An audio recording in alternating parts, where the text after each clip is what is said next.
नमस्कार प्रिय दर्शकों, बहुत बहुत स्वागत है आपका हमारे YouTube चैनल में। आज मैं आपको बताने वाला हूं धनतेरस पूजन विधि। प्रिय दर्शकों, धनतेरस को हम बर्तन खरीदते हैं, सोना चांदी आदि खरीदते हैं, लेकिन जो पूजन होता है वो करना भूल जाते हैं। इसलिए पूजन भी आप जरूर करें। पूरी वीडियो में मैं आपको बताने वाला हूं। अगर आपने अभी तक हमारे YouTube चैनल को सब्सक्राइब नहीं किया तो ज़रूर सब्सक्राइब कर लीजिएगा। साथ में घंटी के निशान को ज़रूर दबाइएगा, क्योंकि इस YouTube चैनल पर आपको ऐसे ही सनातन धर्म से संबंधित पूजा की सारी बातें आपको मिलती रहती है। तो चलिए शुरू करते हैं आज की वीडियो। प्रिय दर्शकों, सबसे पहले मैं आपको ये बता दूं कि धनतेरस को हम प्राय सभी लोग भूल जाते हैं कि पूजा किसकी करनी चाहिए। धनतेरस को भगवान धन्वंतरि का प्राकट्य हुआ था, जब देवताओं में और असुरों में समुद्र मंथन हुआ था। तो पहले विष निकला था, फिर कामधेनु गाय निकली थी, चंद्रमा निकला था, तो बहुत सारी 14 रत्न निकले थे। तो सबसे अंतिम में जो रत्न निकला था वो था अमृत। तो अमृत धन्वंतरि भगवान लेकर के प्रकट हुए थे। तो धनतेरस के दिन ही वो लेकर के प्रकट हुए थे, इसलिए उनकी पूजा विशेष करनी चाहिए। उनका मंत्र भी मैं आपको बताने वाला हूँ।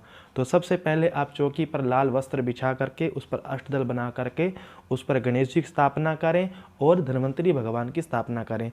आपके पास अगर धन्वंतरि भगवान नहीं है तो आप सुपारी के कलावा बांध करके वो भी रख सकते हैं, उनकी आप प्रतिष्ठा कर सकते हैं, उनकी पूजा कर सकते हैं। तो धन्वंतरि भगवान की पूजा अवश्य करें और गणेश जी की पूजा अवश्य करें। पूजन विधि कैसे मैं आपको बताता हूँ। सबसे पहले आप अपने ऊपर बाएं हाथ में जल लेकर के दाएं हाथ से अपने आप को पवित्र करना है, इस प्रकार बोलते हुए ओम अपवित्रः पवित्रो वा सर्वावस्थां गतोऽपि वा यस्मृत् पुंडरीकाक्षं स बाह्याभ्यंतर शुचिः। इस प्रकार पवित्र होने के बाद में आपको दाहिने हाथ में जल लेकर के 3 बार आचमन करना है। ओम केशवाय नमः, ओम माधवाय नमः, ओम नारायणाय नमः। फिर आप अपने आसन पर जल डाल लीजिए और फिर आप स्वस्ति वाचन, अगर आपको आता है तो नीचे डिस्क्रिप्शन में पूरा स्वस्ति वाचन की वीडियो आप वहाँ से कर सकते हैं। नहीं तो आप हाथ जोड़ करके भगवान का सबसे पहले गणेश जी का ध्यान कर लीजिए इस प्रकार। ओम गजाननं भूतगणादिसेवितं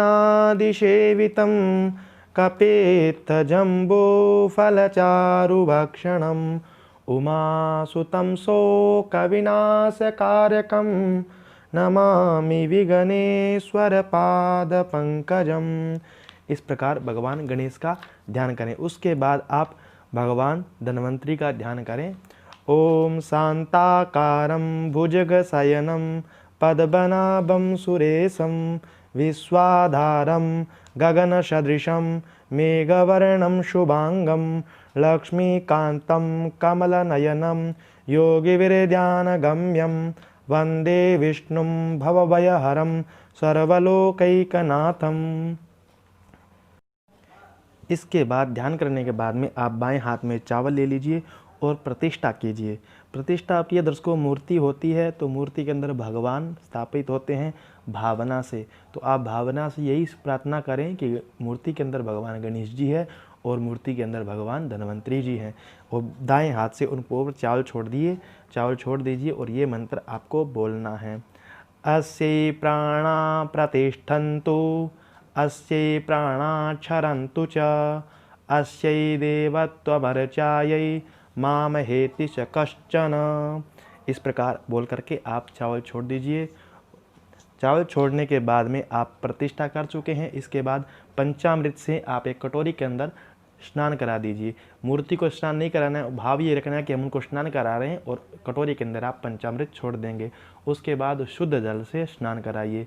उसके बाद आप वस्त्र हैं, कलावा हैं, तो कलावा टुकड़े करके 2 टुकड़े करके गणेश जी पर चढ़ाना है, 2 टुकड़े करके आपको धन्वंतरि भगवान पर चढ़ाना है। इसके बाद भगवान को पुष्प आपके पास हैं, पुष्प भगवान को अर्पण कीजिए। उसके बाद भगवान को चंदन लगाइए, भगवान के ऊपर चावल छोड़िए।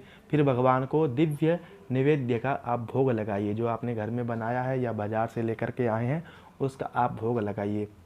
भोग लगाने के बाद में भगवान को पुष्प फल भगवान को अर्पण कीजिए और भगवान को तांबूल पान जरूर भगवान को भोग लगाएं। और उसके बाद में हाथ में पुष्प लेकर के आप धन्वंतरि भगवान की और गणेश भगवान की इस प्रकार प्रार्थना करें। ओम विघ्नेश्वराय वरदाय सुरप्रियाय लंबोदराय सकलाय जगद्दिताय नागाननाय श्रुतियज्ञविभूषिताय गौरीसुताय गणनाथ नमो नमस्ते। अब धन्वंतरी भगवान का ये मंत्र है, ये भी आपको बोलना है।